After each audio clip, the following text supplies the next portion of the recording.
नमस्कार, आप देख रहे हैं दैनिक साथी हरियाणा। मैं हूं आपके साथ आपका साथी अमित विश्वकर्मा। हरियाणा में 25 मई को हुए मतदान के बाद हरियाणा की सभी 10 लोकसभा सीट व करनाल विधानसभा के उपचुनाव में करनाल विधानसभा सीट की समीक्षा पंचकुला स्थित बीजेपी प्रदेश कार्यालय में की गई। बैठक में हरियाणा के लोकसभा चुनाव प्रभारी सतीश पूनिया, हरियाणा लोकसभा चुनाव समिति के प्रमुख राज्यसभा सांसद सुभाष बराला, मुख्यमंत्री नायब सैनी व सभी लोकसभा के प्रभारी, संयोजक, विस्तारक व प्रत्याशी भी पहुंचे थे। हालांकि समीक्षा बैठक में गुरुग्राम लोकसभा सीट से प्रत्याशी केंद्रीय मंत्री राव इंद्रजीत सिंह सहित करीब 4 प्रत्याशी नहीं पहुंचे। बीजेपी की ओर से दावा किया गया कि हरियाणा में सभी 10 लोकसभा व करनाल विधानसभा सीट जीत रहे हैं। पहले आपको दिखाते हैं समीक्षा बैठक को लेकर पूर्व सीएम मनोहर लाल खट्टर ने आखिर क्या कहा।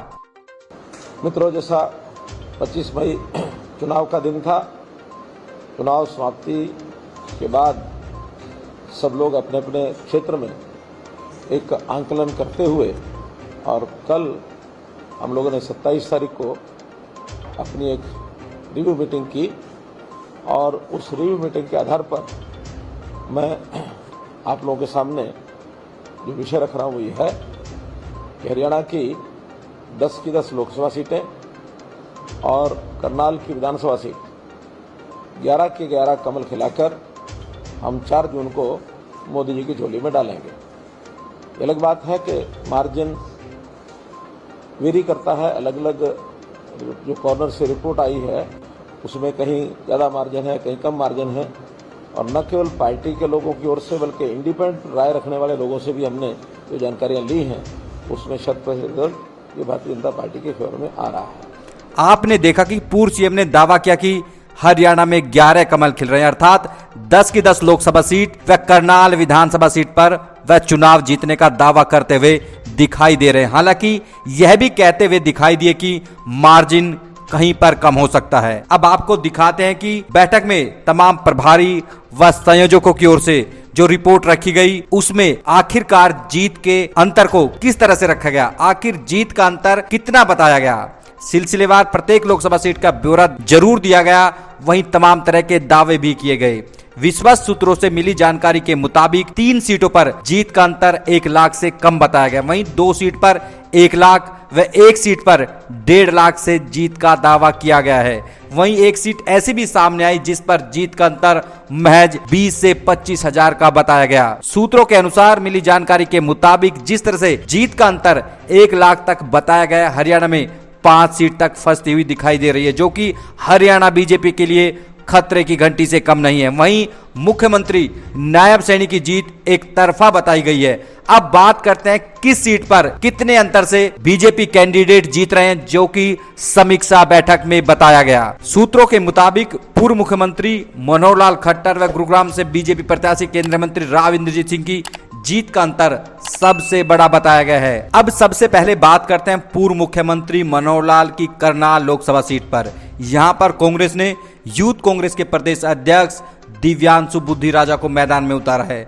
बेहद विश्वस्त सूत्रों के मुताबिक समीक्षा बैठक में पूर्व मुख्यमंत्री मनोहर लाल खट्टर की जीत 3 लाख प्लस बताई गई है। ऐसे में पूर्व सीएम खट्टर समीक्षा रिपोर्ट में बड़े अंतर से जीतते हुए दिखाई दे रहे हैं। अब बात करते हैं प्रदेश के सबसे हॉट सीट मानी जा रही रोहतक लोकसभा सीट की। यहां पर कांग्रेस ने राज्यसभा सांसद दीपेंद्र हुड्डा को मैदान में उतारा है। कहीं ना कहीं दीपेंद्र हुड्डा की हार जीत उनके करियर, यूं कहते हैं उनके राजनीतिक भविष्य का भी निर्धारण करते हुए दिखाई देगी।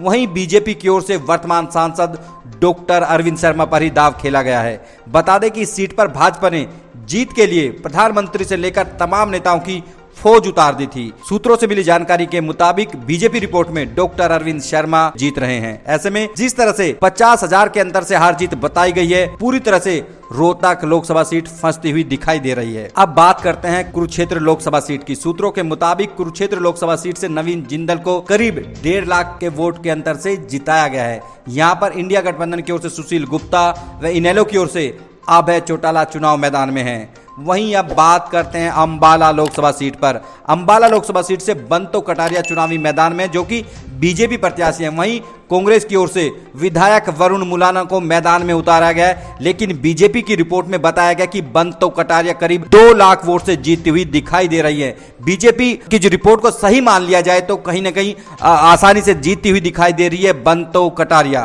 वहीं अब बात करते हैं cyber city Gurugram Lok Sabha seat की। दिल्ली से सटी होने के चलते इस सीट की भी काफी चर्चाएं लगातार चल रही हैं।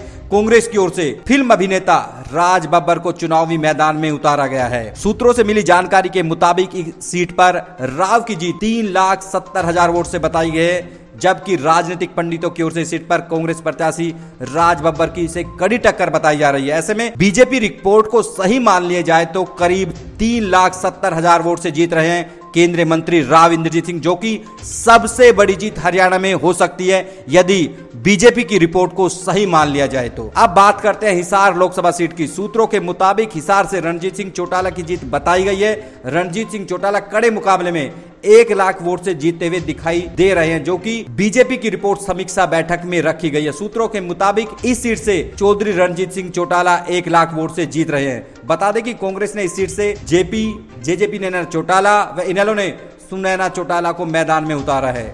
वहीं अब बात करते हैं सोनीपत लोकसभा सीट की। सूत्रों के मुताबिक सोनीपत लोकसभा सीट से भाजपा प्रत्याशी मोहन बडोली 1 लाख वोट से जीतते हुए दिखाई दे रहे हैं। वहीं जानकारों के मुताबिक कांग्रेस प्रत्याशी सतपाल ब्रह्मचारी मोहन बडोली को कड़ी टक्कर दे रहे हैं। ऐसे में देखना होगा कि आखिर जो 4 जून को रिजल्ट आएंगे फैसला किसके हक में जाता है। अब बात करते हैं फरीदाबाद लोकसभा सीट की। एनसीआर की फरीदाबाद लोकसभा सीट पर कड़ा मुकाबला बताया जा रहा है। सूत्रों के मुताबिक बीजेपी की ओर से जो समीक्षा बैठक में रिपोर्ट रखी गई है, इस सीट पर भाजपा प्रत्याशी कृष्णपाल गुर्जर को 2 लाख वोट से जीता हुआ दिखाई गया है। यहां से कांग्रेस प्रत्याशी महेंद्र प्रताप सिंह कड़ी टक्कर दे रहे हैं। सूत्रों के मुताबिक बीजेपी रिपोर्ट में गुर्जर करीब 2 लाख वोट से जीतते हुए दिखाई दे रहे हैं। अब बात करते हैं भिवानी महेंद्रगढ़ लोकसभा सीट की। इस सीट पर चौधरी धर्मवीर सिंह व राव दान सिंह के बीच कड़ा मुकाबला बताया जा रहा है। सूत्रों के मुताबिक जीत में भी कुछ ऐसी ही रिपोर्ट सामने आई है। रिपोर्ट के मुताबिक Bhiwani Mahendragarh seat BJP 80,000 vote से जीत रही है। ऐसे में कहीं ना कहीं भिवानी महेंद्रगढ़ सीट पूरी तरह से फंसती हुई दिखाई दे रही है। अब बात करते हैं सिरसा लोकसभा सीट की। सिरसा लोकसभा सीट पूरी तरह से फंसी हुई दिखाई दे रही है और यहाँ पर कड़ा मुकाबला बताया जा रहा है। सूत्रों से मिली जानकारी के मुताबिक इस सीट पर बीजेपी प्रत्याशी अशोक तंवर व कांग्रेस प्रत्याशी कुमारी सैलजा के बीच कड़ा मुकाबला है। रिपोर्ट के मुताबिक यहाँ पर अशोक तंवर महज 20 से 25,000 वोट के अंतर से जीतते हुए दिखाई दे रहे हैं। ऐसे में आप समझ सकते हैं कि जब बीजेपी की रिपोर्ट में अंतर 20 से 25,000 का है तो मुकाबला कितना टफ है और यह सीट भी पूरी तरह से फंसती हुई दिखाई दे रही है। अब बात कर लेते हैं करनाल विधानसभा के उपचुनाव की। इस सीट से सूबे के मुख्यमंत्री नायब सैनी चुनाव लड़ रहे हैं। सूत्रों के मुताबिक मुख्यमंत्री नायब सैनी एक तरफा जीतते हुए दिखाई दे रहे हैं। वहीं रिपोर्ट के इतर कांग्रेस प्रत्याशी तरलोचन सिंह कह चुके हैं कि कांग्रेस नेताओं ने पीठ में छुरा घोंपने का काम किया।